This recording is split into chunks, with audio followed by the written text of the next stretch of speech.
மெல்லன அதிர்ந்தது மின்னல் அந்த செல்வ குழந்தையின் சிரிப்பு.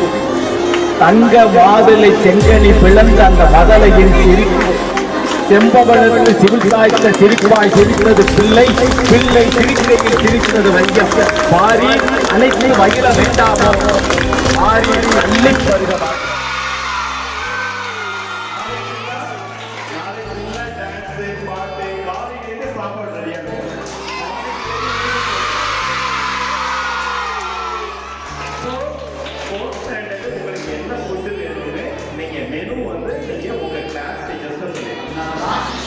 குழந்தையும் தெய்வமும் என்று நம்ம குழந்தை இருக்கிற இடத்துல தெய்வம் இருக்கும். அந்த தெய்வத்தை பார்க்க வேண்டியதுதான். ஆகையினால அப்படிப்பட்ட மனித பிறவி தெய்வ பிறவியா